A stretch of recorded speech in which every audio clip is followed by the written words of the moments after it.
وزیر اعظم مصر کا دورہ مکمل کر کے لندن روانہ۔ شہباز شریف مسلم لیگ نون کے قائد نواز شریف سے ملاقات کریں گے۔ اہم فیصلوں سمیت اہم تعیناتی کے حوالے سے بھی تبادلہ خیال ہوگا۔ وزیر اعظم کا لندن میں 2 دن قیام متوقع۔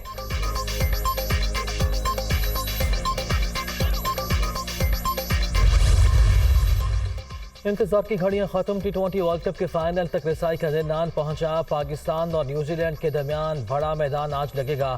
سڈنی میچ سے پہلے دونوں کپتانوں کی طرف سے جیت کے دعووں نے مقابلے کو اعصاب شکن بنا دیا۔ چھکے چوکوں کی بہار دیکھنے کے لیے پرستار بے قرار۔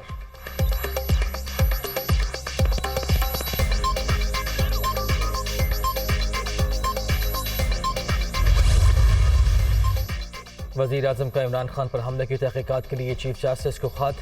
سپریم کورٹ کے تمام دستیاب ججز پر مشتمل کمیشن بنانے کی صدا۔ قافلے کی حفاظت کی ذمہ داری کون سے اداروں کے پاس تھی؟ کیا سیکیورٹی کے لیے SOPs لاگو کیے گئے؟ ایک سے زیادہ شوٹرز کی موجودگی، جوابی فائرنگ، نشانہ بننے والوں کی تعداد، ان کے زخموں کی نوعیت سے متعلق حقائق کیا ہیں؟ کیا یہ محض ایک فرد کا اقدام تھا؟ شہباز شریف کے خط میں 5 اہم سوالات۔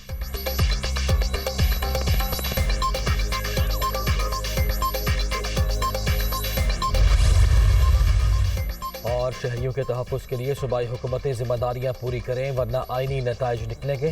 چند فسادیوں کی وجہ سے لوگوں کو مشکلات کا سامنا ہے، کسی کو فساد پھیلانے کی اجازت نہیں دی جا سکتی۔ وفاقی وزیر داخلہ رانا ثناء اللہ کی پریس کانفرنس۔